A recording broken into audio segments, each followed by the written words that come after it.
ali-ali niki suleh kula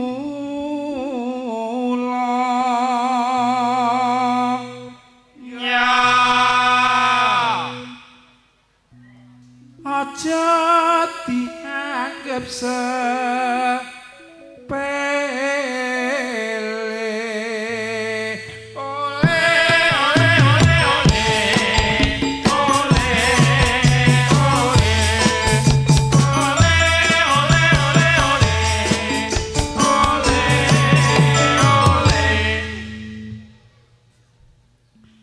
kula mboten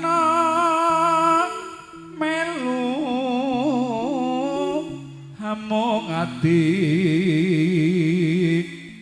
tansah gondeli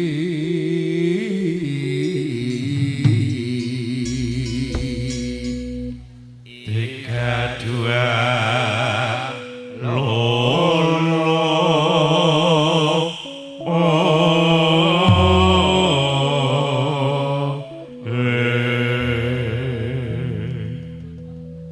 yen dadi lara gelo ya sedirinten dalu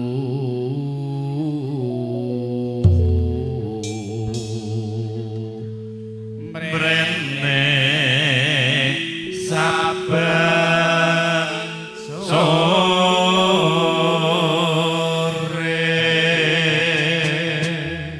iya tak jaluk katindene ndakere ketoken kewala iki ya ketok-ketoken kewala ya nganti-anti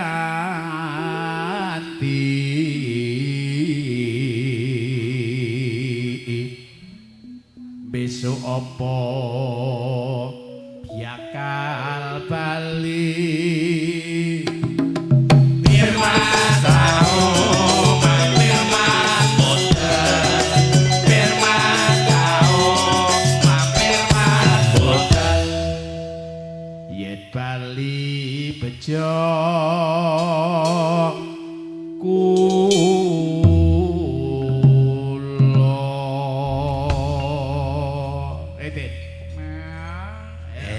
monggo Mas Jaridin.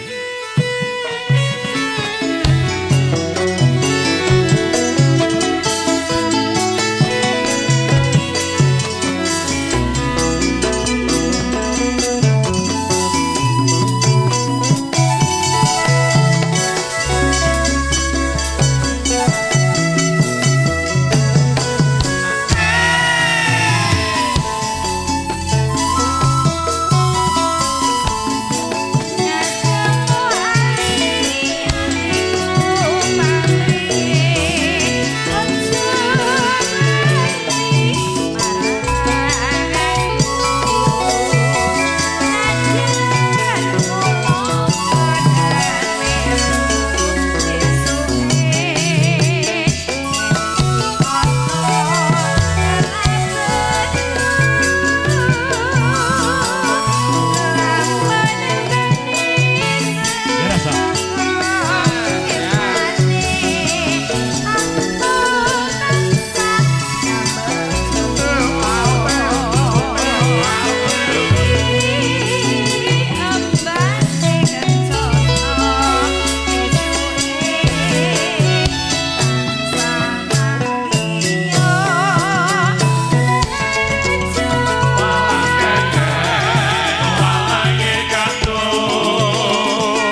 nggih. Sisane Salendro.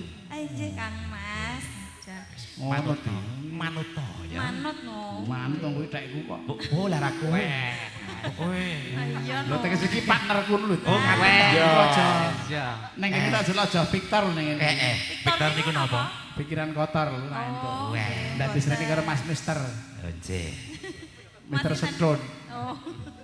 Mas Senton. Ya.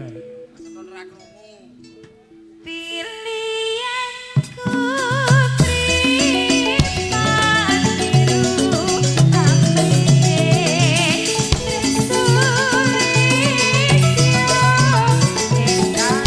Sarakara ning kemahen murah dosa anake.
Udut riye. Lho ora ngono suwen kok ya. Iya ya. Nggih. Apane dilap ya ngono. Ya ana jereng ngelap wae. Oh, jengelap. Oh, nggih monggo. Ya. Sriyane datang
kok ya Radi? Mboten kukur, Mbak. Sing bareng-bareng lho. Namipun kur. Lah aku sok nek kukur wae apa? Kukur menika GTL. Oh iya. Gatel. Iya. Torpedo kok ya. Nggih. Kukur-kukur. Ya. Sriyane datang le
nuwun.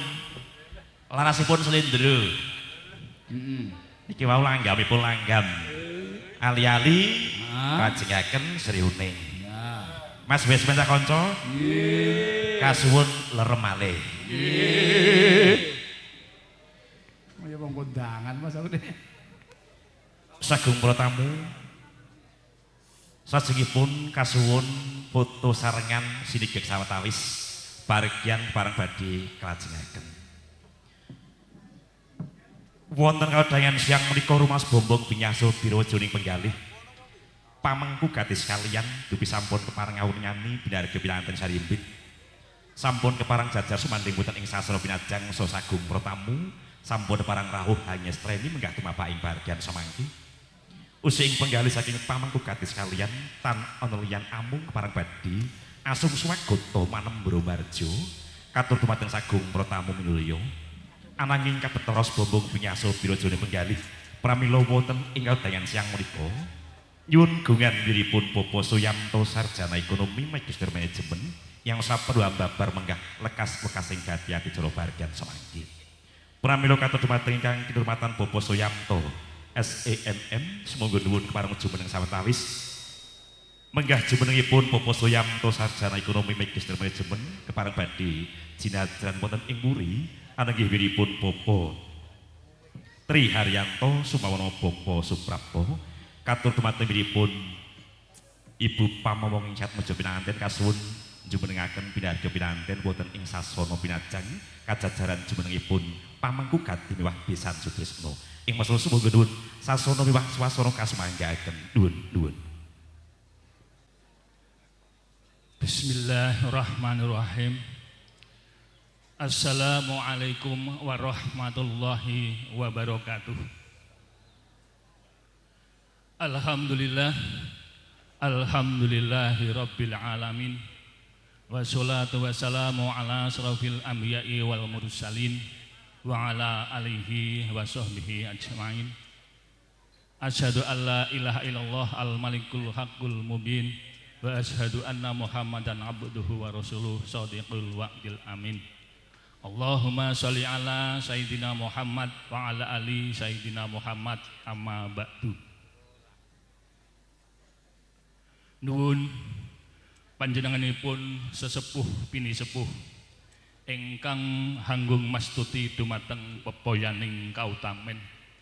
Para alim ulama ingkang pantes pinundi saha kinabekten. Panjenenganipun para kadang mitra werda muda ingkang pantes sinudarsana miwah tamu kakung Sumawana Putri ingkang dahat kalingga murdaning agrami. Katentreman kabahagyan saha karahayon saking Gusti ingkang mirah lan maha asih mugi tansah kajiwa kasalira dumateng panjenengan sedaya hangluperana dhateng jasad kawula. Wonten ing madyaning pawiwahan punika kanthi linambaran trapsila ing budi miwah ngaturaken sewu agunging pangaksama.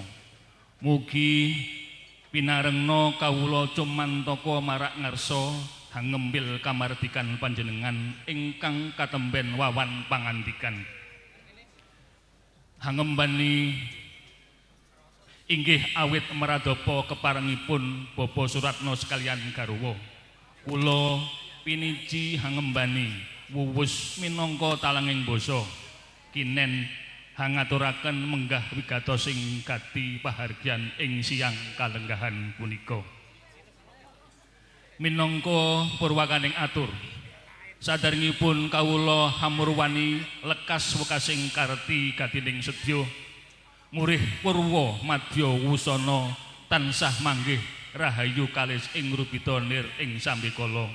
Keparengna langkung rumiyin kawula dherekaken ngunjukaken puji syukur wonten ngarsanipun Gusti ingkang murbeng dumadi ingkang sampun kepareng-paring rahmat lan hidayahipun saengga saged hangestreni saha paring berkah pangestu dhateng panjenenganipun Bapak Suratno sekalian garwa. Anggenipun hanggarakit sekar cepaka mulya hamiwaha suta mahargya siwi tetepa tansah winengku ing suka basuki. Para lenggah ingkang sinuba sagunging kan pakurmatan. Ing madyaning pawiwahan siang punika Bapak Suratno sekalian ngaturaken pambagya sugeng rawuh dhateng para rawuh kakung Sumawana Putri. Sinarengan raos panuwun ingkang tanpa pepindhan. Suka bingahing manah bebasan boten saged rinumpaka ing ukara. Menggah kerawan panjenengan sami mracih nani pilih semanten agenging raos sih katresnan panjenengan dumateng Bapak Suratno Gotrah keluarga ingkang salajengipun mugi sekecakna pinarak ing palenggahan kanthi mardu mardikaning penggalih dumugi saparipurnaning pahargyan siang punika.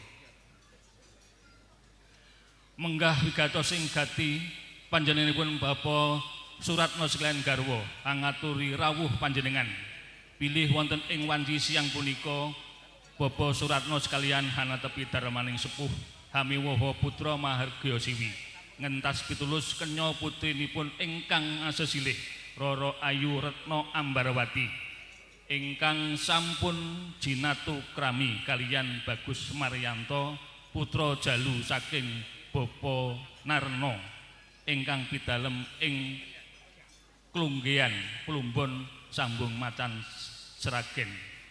Wondene ijab sampun kalampahan miturut satataning agami tuwin nagari. Panggih miturut satataning adat widi-widana ingkang sampun sinengker lumampah wonten ing padukuhan Penggung RT Gangsal RW 9 ing mriki kanthi manggih wilujeng kalis ing rubida nir ing sambekala. Awit saking punika Bapak Suratno sekalian tansah mawantu-wantu dhateng panjenengan sami. Kersa paring jurung puja hastawa puji hastuti dhateng penganten sarimbit. Anggenipun badhe lelumban wonten madyaning bebrayan agung tansah atut runtut manggih bagya mulya rahayu suka basuki panggah hangulir budi hanata pakarti enggal kaparingan pituasing patembayan kanthi prajanjen brayat linancang saestu saged mujudaken keluarga ingkang sakinah mawaddah warahmah Allahumma amin.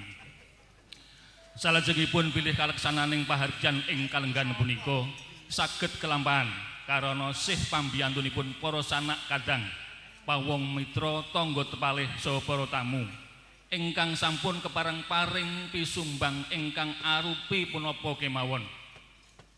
Sanyata kuwawi ngentengaken sesanggeman prawila awit saking punika Bapak Suratno sekalian namung saged ngaturaken gunging panuwun ingkang tanpa pepindhan.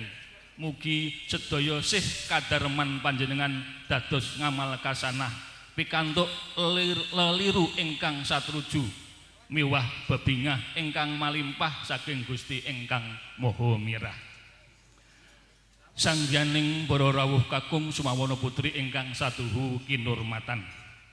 Bapak Suratno sekalian garwa hanglenggana pilih budidayane manungsa saestu tebih saking kasampurnan. Pramila mbok bilih anggenipun nampi kerawan panjenengan kathah kekirangan ingkang mapan wonten ing pundi kemawon. Para among tamu anggenipun atur lan mapanaken palanggahan saha para kadang kaneman anggenipun sami nawung krida aleladi wonten kiranging subasita. Bapak Suratno sekalian tansah nyuwun agunging samudra pangarsani. Pramila awit saking punika mugi keparengna hanyekekaken pinarak lenggah kanthi sekeca sinambi hamirsani godheng prikanca campursari. Semanten ugi kawula minangka talanging basa Bapak Suratno ing mbok bilih anggen kawula ngaturaken tanggap wacana pambagyawara punika kathah atur ingkang kelantur saha kathah atur ingkang boten nuju prana. Labet kiranging seserepan dumateng ing reh subasita basa tuwin sastra ingkang singlar ing reh tata krama kula hamung tumadah mugi lumeberna sih samudra pangarsami. Jenang sela wader pan sesonderan apuranto menawi lepat atur kawula sematen lan mekaten atur kawula wallahul muwaffiq ila aqwamit thoriq ihdinas siratal mustaqim. Wassalamualaikum warahmatullahi wabarakatuh. Nuwun.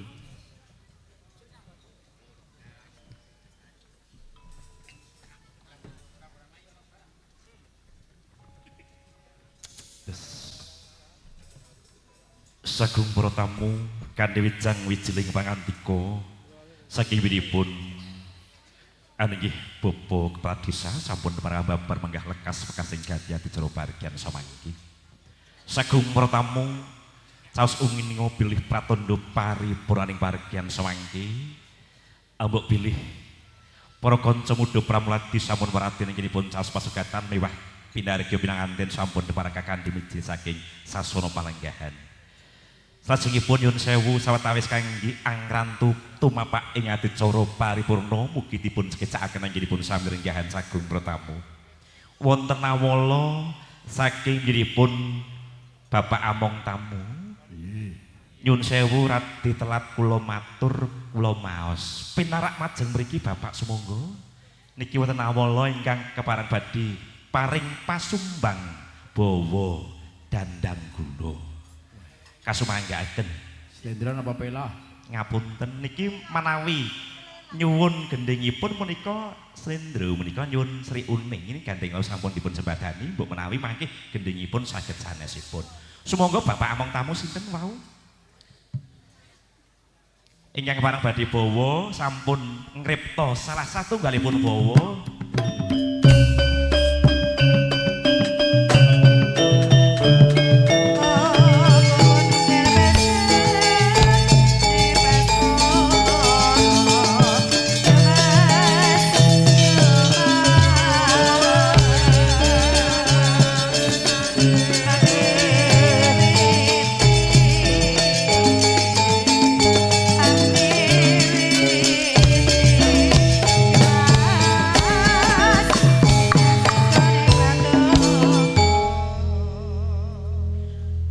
Sura.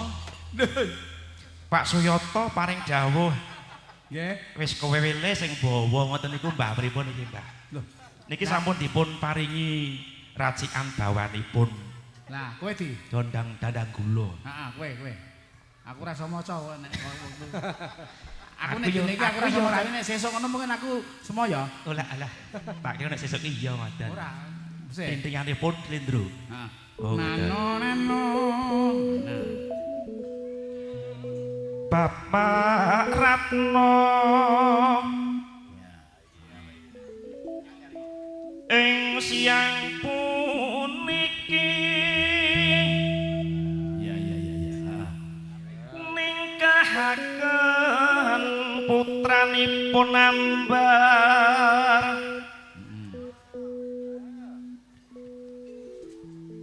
Protamu suwun berkah mahapan Ya.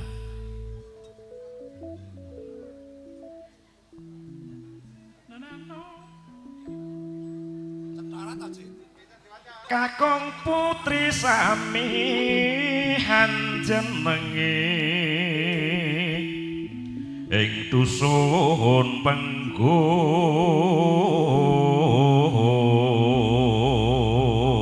Penggung. Ya. Cinacak.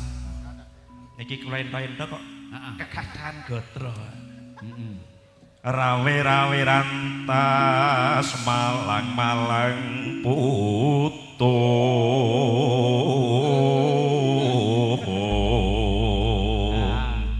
Ya. Walang Madiun. Mugi maring Gusti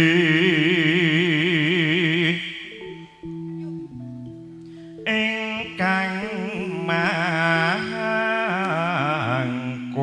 mangkono wujude sanyata berkahan jaya nono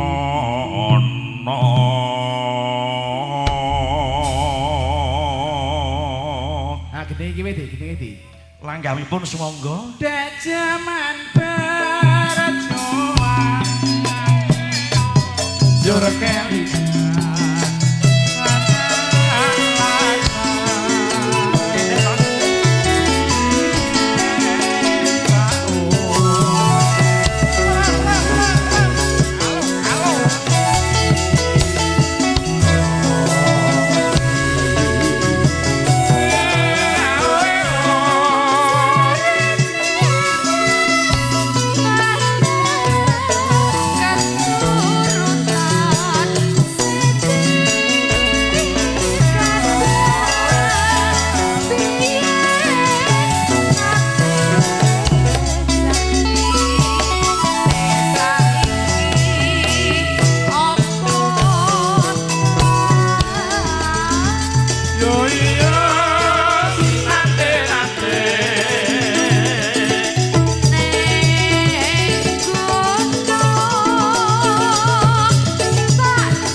yen wis rampung endika nusik.